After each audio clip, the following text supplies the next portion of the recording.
Hello, everybody. It's Thursday, the 8th of January. As everybody knows in publishing, timing is everything. You write a book one week, it dies the next week. There's a huge news story and it becomes a bestseller. And that's certainly the case with Kenneth Rosen's new book, which came out this week. It's called Polar War, Submarine Spies and the Struggle for Power in a Melting Arctic. I wonder if, Ken, you did a deal with Donald Trump. Did you suggest to him that he invaded Greenland the week your new book came out? Absolutely not. But it's good to see you again, Andrew. It certainly is, Ken. And I was astonished.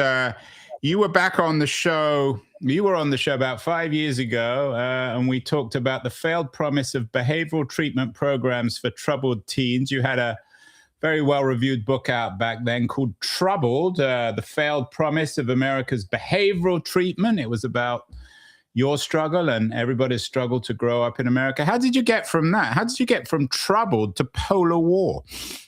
Well, I had been covering conflicts in the interim, and Troubled had started out as what was supposed to be a memoir about my time in these programs, but I ended up flipping the lens outward and focusing on the stories of 5 other people who went through those programs to do an investigation into the troubled teen industry. But while I was reporting that book, I was covering conflicts in Syria and Iraq and Palestine and Israel. And that was my primary focus. So the first book, Bulletproof Vest, was, I guess, a testament to that trajectory.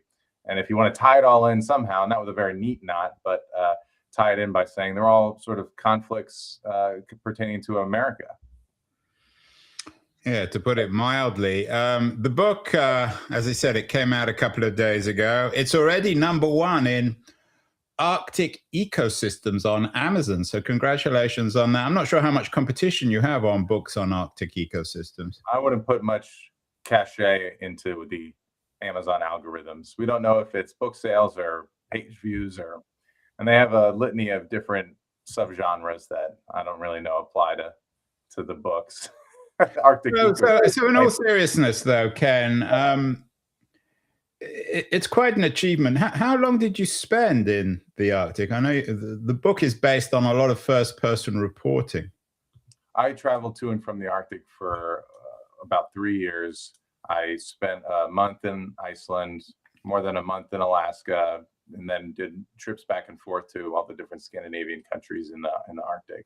It was a long few years, but my family pulled through. They supported me all the way, and turned out to be a wonderful experience, both for me and for what I learned. How much of it was political? You've written a number of pieces about the battle for the Arctic. Obviously, that's very relevant this week. But was the book, or is the book, focused more on the new geostrategic rivalries in the Arctic, or more about the peoples there, the environment? What's the thing linking everything in Polar War? It's about the dual impacts of climate change and geopolitics and how that's affecting the people in the North, but more importantly, how that residual effect will impact the rest of us.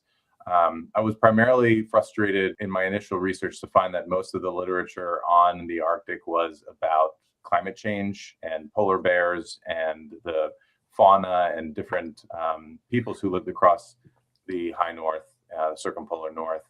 And I wanted to understand how the defensive postures of these countries were impacting those people, those habitats, and how that would then translate to complications for the rest of us.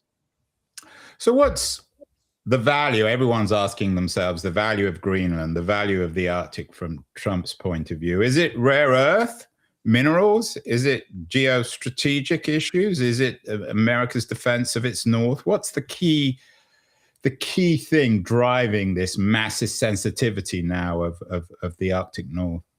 Well, I can't speak for President Trump's mentality or what his thinking is. It seems to me that he may want Greenland for its natural resources, for its rare earth minerals, cobalt, iron, silicone, all the things that we rely on in our defense and energy industries. But as far as a security standpoint goes, the Americans already possess a base in northeastern Greenland, the Pacific Space Base, and we've had that space base since the end of World War II, through the Cold War, and it's our northernmost base. So as far as security goes, I think perhaps we could bolster it with better equipment and more surveillance technologies, but the security of Greenland is already well established through the Kingdom of Denmark and the American presence there. We did actually a show on Greenland a couple of years ago with a writer, Elizabeth Buchanan. She had a book out back then called So You Want to Own Greenland, Lessons from the Vikings to Trump.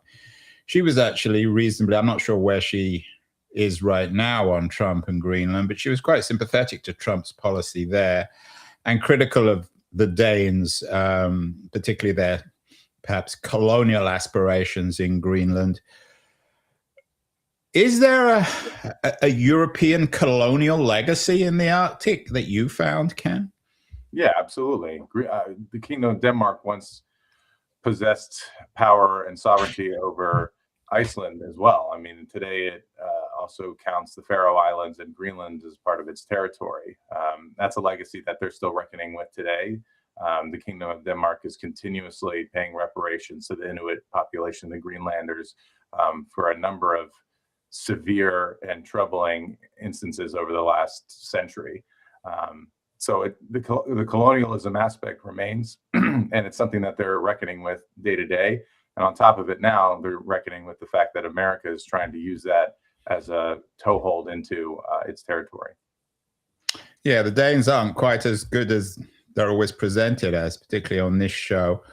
What was your sense in terms of traveling around and talking to the locals in Arctic about the US and Trump and American ambitions? Was there an ambivalence or hostility, or is it hard to generalize? I would say ambivalence is probably a great way of characterizing it. Most of the military forces that I traveled with in Scandinavia, the Swedish Armed Forces, the Norwegian border guards, and the Finnish border guards as well, felt that the Americans lacked the capabilities, and gave me numerous instances of times when the Americans would come to train and show their total ineptitude in Arctic and cold weather warfare. One example that was shared to me from the Swedish Armed Forces was how a special operations unit came out to train in a above the Arctic Circle in Arctic Sweden, and went out for a ski patrol without their shirts on. It was, below freezing, and so they felt like that was an okay thing to do, only to return a few hours later completely sunburned, because there's still sun, and the sun also reflects off the snow, making it twice as bad. Yeah, I can imagine that was a brutal kind of sunburn as well. Yeah, but I think things like that just underscore, and some early reviews and commentary on the book have said that I was extremely or potentially too harsh on American forces, and I want to note that I was definitely pointing out the naivety and difficulties that are facing American troops and service members in the high north who are operating in Alaska or northern Norway or what have you, to simply show that we can do better, that we need to do better, that this is an opportunity that we've lost as a nation. We once maintained great competency in the high north, and since the end of the Cold War, we've let it atrophy. I only point out these things in the hopes that my country will prosper again in areas where it once did. You talk about your country, Ken. I know you spent some of the last few years living in Italy with your family. Some of the early reviews of the book have been criticized from perhaps a MAGA nationalist position. Do you think that this kind of book and this kind of subject in America's current environment can get a fair hearing? What do you mean a MAGA nationalist environment? I haven't read those reviews. Oh, well, you said that you got some criticism for being too harsh on the Americans. I think there was one review that I'm referring to in particular. And I know that when I was writing the book, some of the discussions I had with my editor were, am I being too tough on the Americans? And I know that in discussions I had pre-publication with Coast Guard officials, that I was underscoring the fact that I am going to be hard and constructively critical of American forces, if only to point out the failings of our country and where we can do better.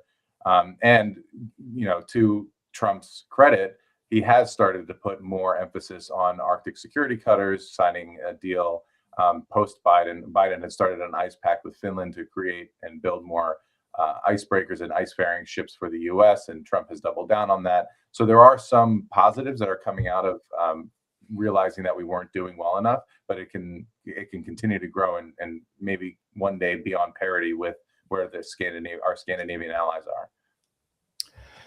So much has happened, Ken, over the last few weeks. I mean, over the last few days, really. Venezuela, now Greenland. Is this the new world that's coming into being, the new geostrategic world that you glimpsed or half imagined before writing Polar War? Is this the new reality? You talked about a post-Cold War age.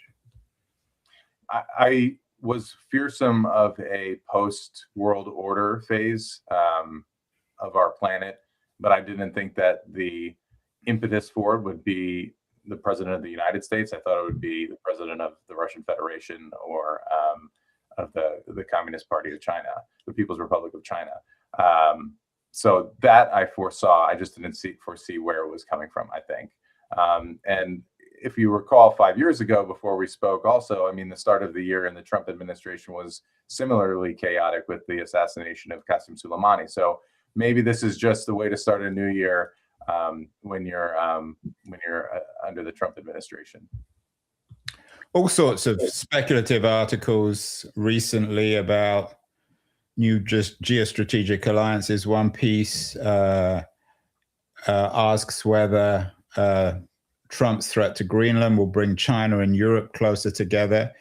Is this a four-power race for domination, Ken? Russia, China, Europe, and America? Is that one way of thinking of it? Almost like another scramble for Africa, only a scramble for the Arctic? In some ways, I think from the American storyline, it's a matter of re-engaging with a region that it had neglected. The European storyline is to shore up defenses against the more hostile neighbor, Russia, and China seeking to benefit from that dissolution of cooperation within the High North. I don't think that China and Russia can gain a foothold in Greenland. The conversations that I had with Greenlanders were about how they would like more commerce. They want to develop their tourism industries. They want to develop their fishery capabilities, improve their defenses marginally because they don't feel as though they're under threat. And they want to do business with China and Russia in the ways that the rest of the world does business with China and Russia. But they don't want to see full-on investment from Chinese companies or Chinese mines or Russian mines. In fact, the Kingdom of Denmark has done a great job at keeping those lines of attack out of the country. I mean, we think of the efforts of China in Africa and trying to establish rail lines and then dumping long-term loans that can never be repaid on those countries. China tried to do the same with an airport in Nuuk, the capital of Greenland, and Denmark stepped in to help fund it so that wouldn't end up happening. So I think there's some positive realities and acceptance of those maneuverings happening in the Arctic, and also the defense against those maneuvers in the Arctic. So what do you want people to take away from this book, particularly given the newsworthiness of a book that took a long time to report? Next week or next month, there'll probably be other headlines. What are the core messages in this new book, Polar War? I think the core message is that climate change is indeed a problem, but it goes beyond just melting icebergs and glaciers and polar bears dying off and becoming extinct. It impacts the security not only of the indigenous communities who live on the shorelines and within Arctic territories across the world, but also the rest of us. That when the climate starts to deteriorate, things like military incursions and exploratory drilling that could lead to disastrous ecological collapse are happening more frequently. And that's what we should be thinking of, these long-term horizontal effects of the planet's deterioration. I'm guessing that if Donald Trump's watching this, I've heard he enjoys this show, he wouldn't agree because he would claim that climate change is a myth. Is it self-evident for people? You've spent a lot of time in the Arctic. If even Donald Trump was taken on a tour, maybe a dog sleigh tour of where you went in the Arctic, would it be self-evident that climate change is the new reality, Ken? I don't think at this juncture today, Thursday, he'd be welcome on the dog sled in Greenland with a serious patrol. Maybe in a couple of weeks if the tensions die down. I think his rhetoric, maybe unbeknownst to him, about Greenland is precisely predicated on climate change. What he is essentially saying, by virtue of saying we need Greenland, is that yes, the planet is heating up, this region is getting hotter, and that is revealing more opportunities for natural resource extraction and for defensive projects. So maybe he won't say it outright that climate change is real, but what he's doing in order to secure some of the products of that warming planet are certainly underscoring that climate change is real. So if you were in charge of American foreign policy when it comes to the Arctic region, what would you do? What would you recommend to Trump? Oh man, Andrew, what the heck? Big question. Maybe you need to put your baseball cap on for that one. Yeah, well, no, my thinking cap. Look, Andrew, I mean, I am a proponent of focusing on domestic issues. As you mentioned earlier, I lived overseas for 5 years. I've also traveled widely, and I've seen how others are living. If we're focusing on the Arctic, there is plenty of infrastructure projects, solar, wind, geothermal, hydroelectric, that can be undertaken in the Arctic to not only benefit the people of Alaska, but to benefit the rest of the country. And those are efforts and opportunities that I feel are not being looked upon by the Trump administration. Furthermore, there's been talk of Trump's Golden Dome. There's already a project underway in Canada to reevaluate and redevelop what was once the DEW line, the Northern Defense Line, that was built during the Cold War. Things like that are wholly focused on the defense of the people and also beneficial to the economies of Canada and America are something that we should be focused on. We should also finally focus on working with our partners who have the capabilities and the competency in the region, whether that be Norway or Sweden or Finland, who are now NATO members, to learn from them and to not take a primary role in the defense of those countries, but to take a secondary, more supportive role of those countries. Working together in the Arctic is a known entity, a known quantity of living in the high north. You rely on your neighbors and your neighbors rely on you. And the moment that communication and cooperation breaks down, you end up in a really dark and lonely place. And I think that's where we're headed and where we should steer away from. The book is also a travelogue. Actually, this time last year, I was in the Antarctic. It's very beautiful too. How classically beautiful is the Arctic, Ken, at its best, in terms of its silence, its vistas, its beauty? How would you summarize the experience outside politics and geostrategy? Staggering. I mean, I remember I was sent out on a magazine assignment, which was the start of the book, what would become the book, to Svalbard to spend 2 weeks there reporting on similar issues. And I came back to Italy, and the first thing I told my wife was, how cool would it be if I got to write a book about the Arctic? I mean, I'm a guy who really likes the cold. Give me the snow over a beach any day of the year.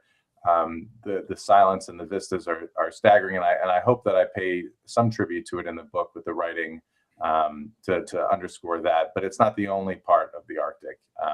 There's a lot more underneath the surface, and I take some effort in the book to point out that people do just come to the region for that very reason, for the postcard vistas and the fun experiences of sled dogging or eating reindeer sausage. But there's a lot more going on underneath the surface, and I think that's what's most interesting.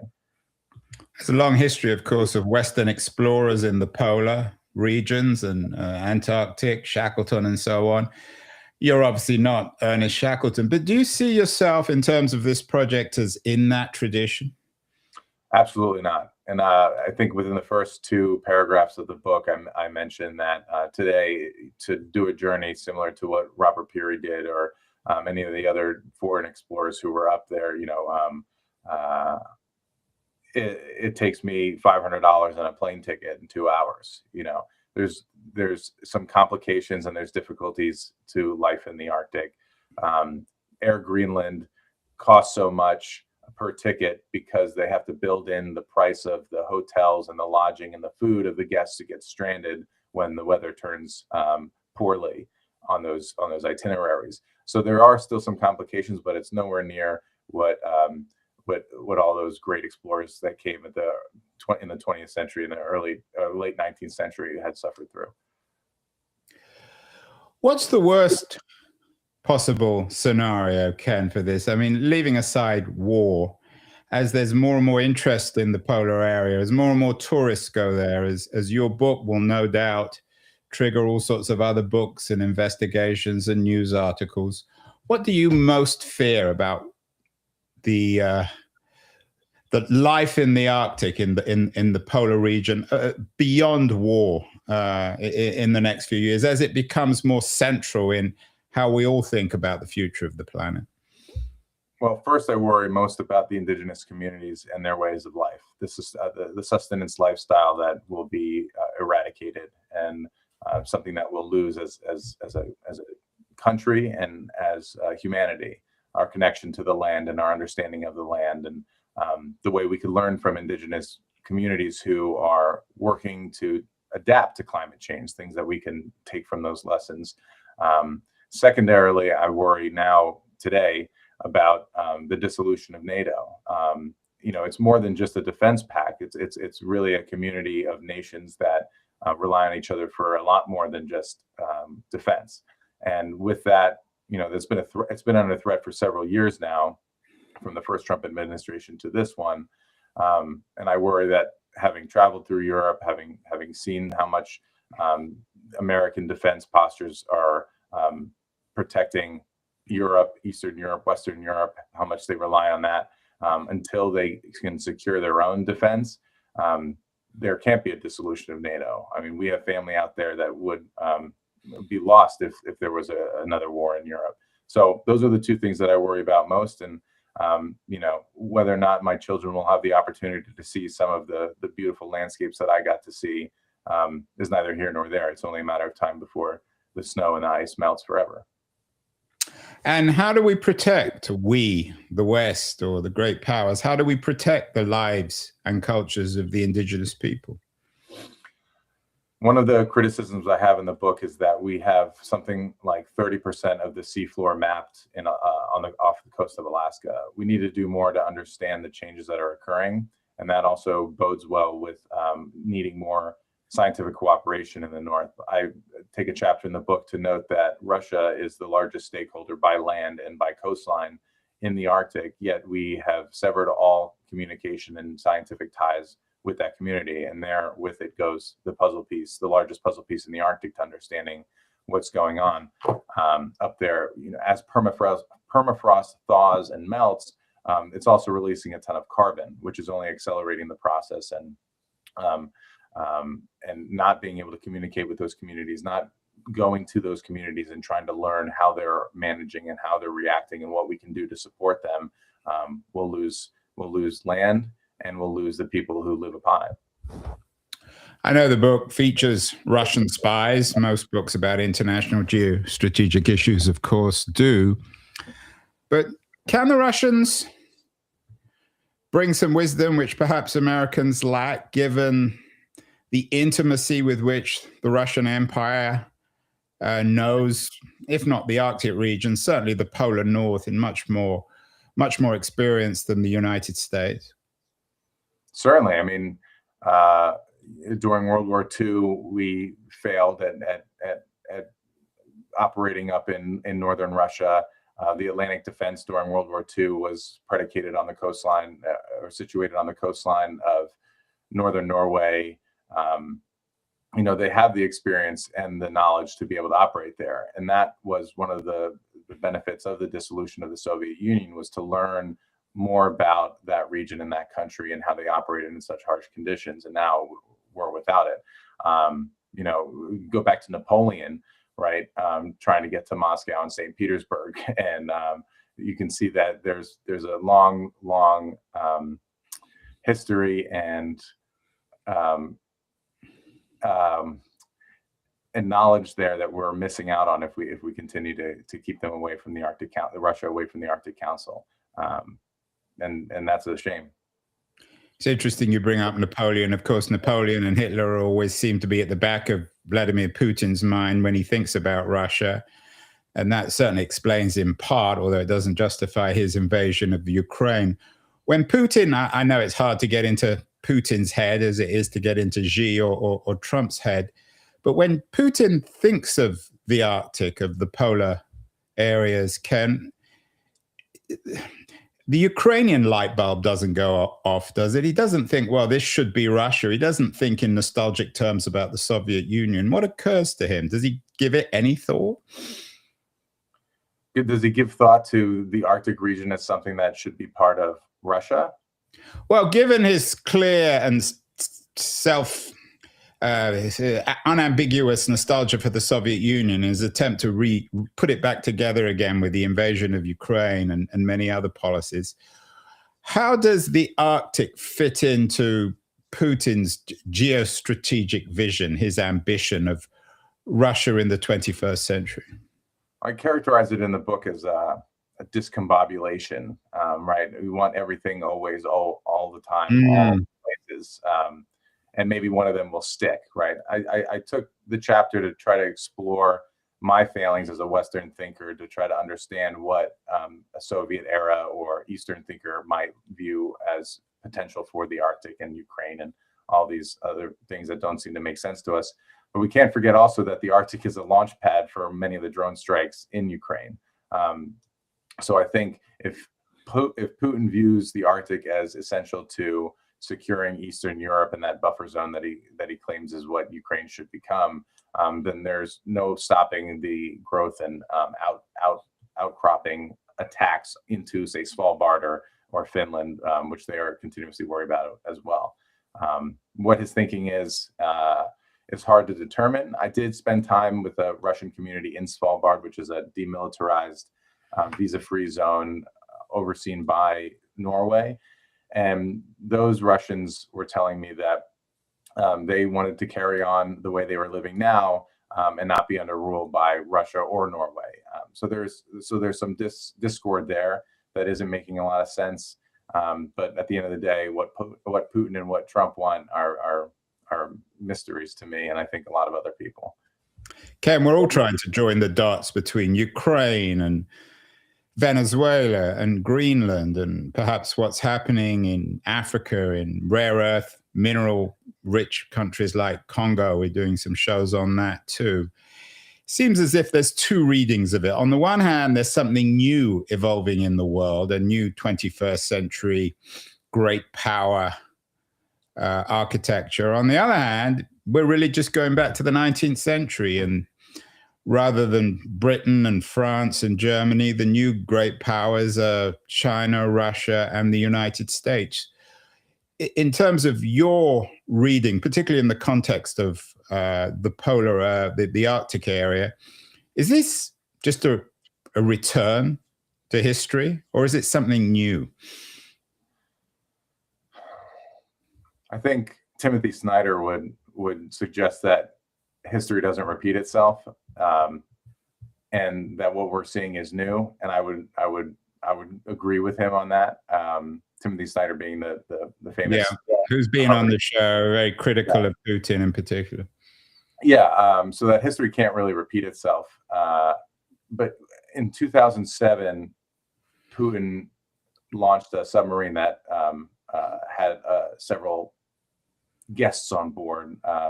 They weren't necessarily naval personnel, and went down and planted a flag, a tricolor Russian flag, at the North Pole, at the bottom of the seabed. And the Canadian Prime Minister at the time was miffed and extraordinarily upset, as were many other Western nations, saying you can't go around planting flags anymore. This isn't the 19th century. You can't just claim different parts of the world. But now we're seeing that happening, at least in Ukraine, and some questionable behavior in Venezuela with that operation.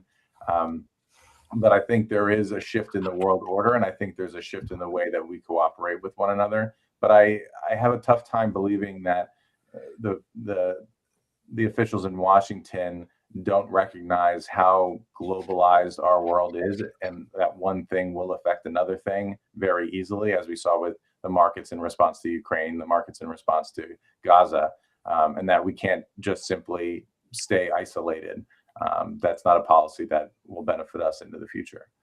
It's interesting that you just mentioned the C word, Canada. We hadn't heard that word before. You talked about Greenland and Denmark, US, China, Russia. How does Canada come into this, given their enormous visibility, the accessibility to the Arctic, and the massive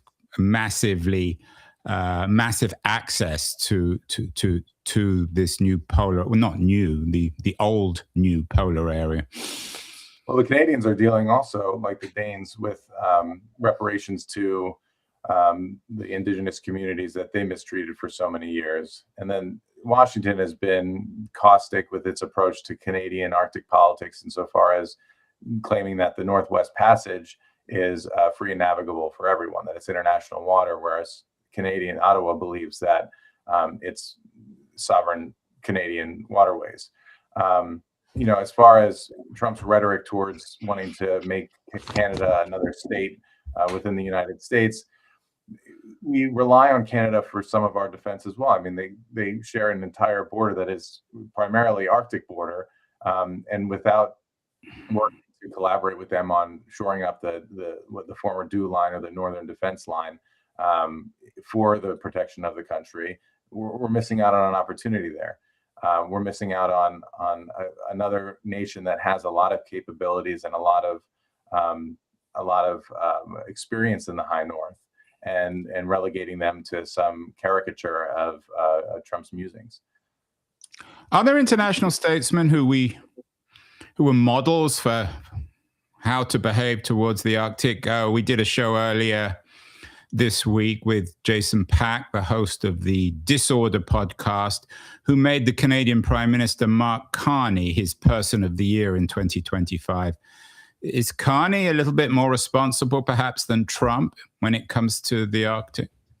I would point to Mark Rutte, the Secretary General of NATO, as someone who is a peacemaker, as it were, in navigating what the previous Secretary General Jens Stoltenberg had called the Achilles heel of NATO. And I keep referring to NATO because I see it also as just the collective of Western nations that have this interest in the high north. So I would look to him, and I think Trump's a fan of Mark, and he's certainly been doing a good job attempting to keep the tensions low between all the alliance members.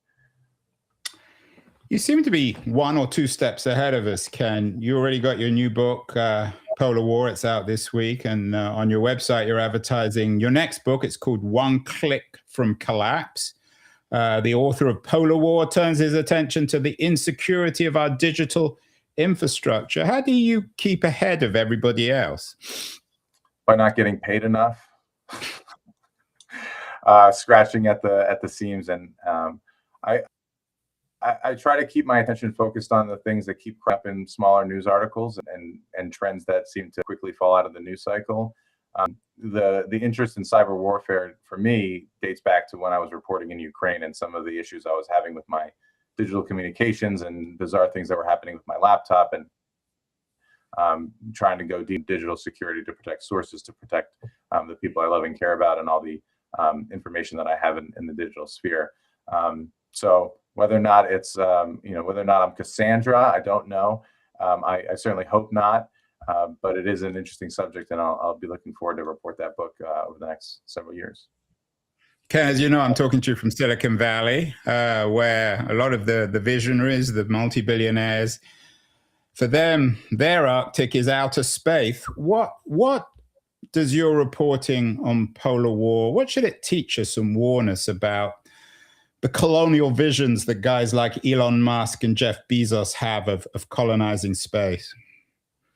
Well, I think from the Arctic perspective, it's a great launch pad into space. Right now, we don't have great satellite coverage over the northern region. Communications is very difficult. Starlink was certainly a boon to communications for Coast Guard vessels operating in the Arctic. I think ambitions towards space are a little bit premature, in part because there are so many issues on Earth, and I don't think I'm alone in that sentiment. But using the Arctic as a launch pad for more space exploration, giving that opportunity, both economic and, primarily economic, to those communities in the far north, I think is great. Whether or not we need to fully devote our time and energies to colonizing Mars is beyond my purview at this point. Maybe that can be your next book after. Our next book after One Click from Collapse will be One Rocket Ship from the apocalypse. Finally, Ken, congratulations again on the book. Timing is magisterial, polar war. But I wonder whether sometimes when you read the headlines, you're a little nostalgic for a time where you owned the Arctic, or at least you were one of the very few people spending time traveling, thinking, writing about the Arctic region, that somehow now everyone owns it. Is there?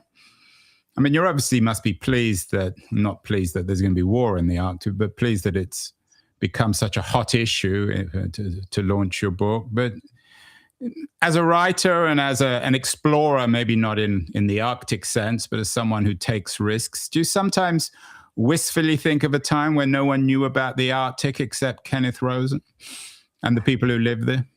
Arctic Dreaming is a great book. And reading that when I started out reporting polar war made me wish for an Arctic that was more quiet and more beautiful and more accessible to everyone for that very reason, for the silence, for the breathtaking views, and for the communities and creatures that live there that might not live there anymore. Am I nostalgic for it now? At this point, Andrew, I'm a little bit tired of the cold and the snow, and I could use a break. Looking out my window at 3 feet of snow and more coming down, I could use a beach right now. Well, you deserve a beach, Kenneth Rosen. You're one of America's most intrepid, ambitious, talented journalists. Your new book, Polar War, is just out this week, and we'll definitely get you back on, Ken. I'd love to talk to you about one click from collapse, but so much happening in the world, and you seem, as I said, one step ahead of everyone else. So we need to keep up with you. Thank you so much.